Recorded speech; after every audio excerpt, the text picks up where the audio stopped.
walk into a home, often people say that you can feel the atmosphere.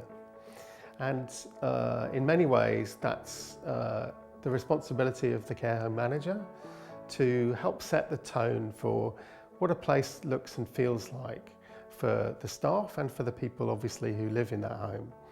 That it's a welcoming place, that it's a relaxed atmosphere, that it's attentive to people's needs, and that it's open to learning when things don't always go well.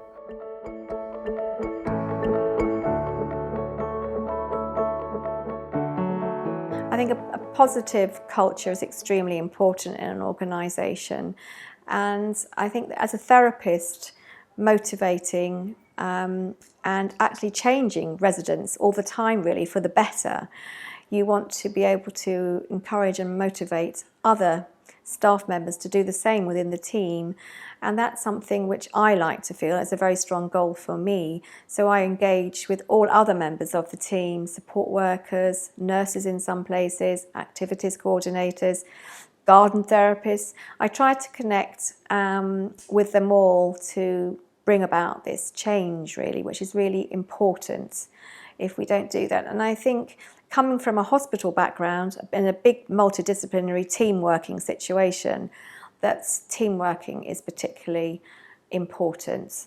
We do a lot of things at Garth House to ensure that we maintain and encourage a positive culture, and we do it in a variety of ways.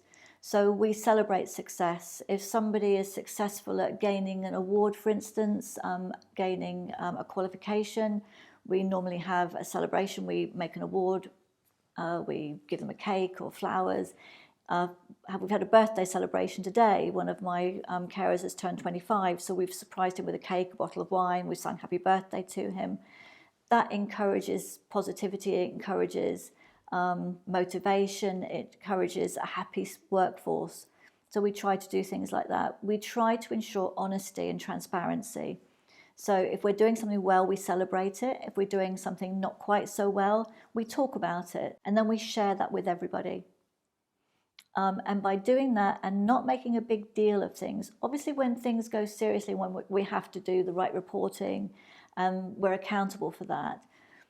But it's a no-blame culture because we're all responsible. And that's why I like this tool as well, that it allows you to look at how well you're developing, look at ways you can change things, and look at how you're progressing. It's essential not to be frightened of change.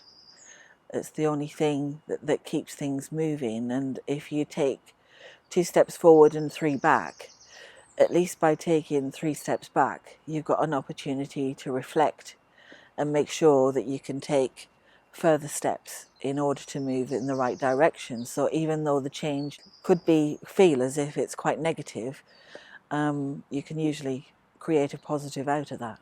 I was a judge for some local care awards, and one of the nominees was up for a prize, and what I was particularly attracted to about the winner was the fact that they weren't actually a care deliverer. They were a member of the admin team, but on their days off they would go back into the home and do things such as at Christmas, this particular person and her husband went into the home dressed as Father Christmas and his elf, and handed out small presents to all the residents there, which was really well received. And there were lots of other examples in the entry which made you think, do you know what? Your faith in human nature is still there. You see and read about so many bad things when it comes to care homes, but this was one of lots of examples that I'm fortunate enough to see.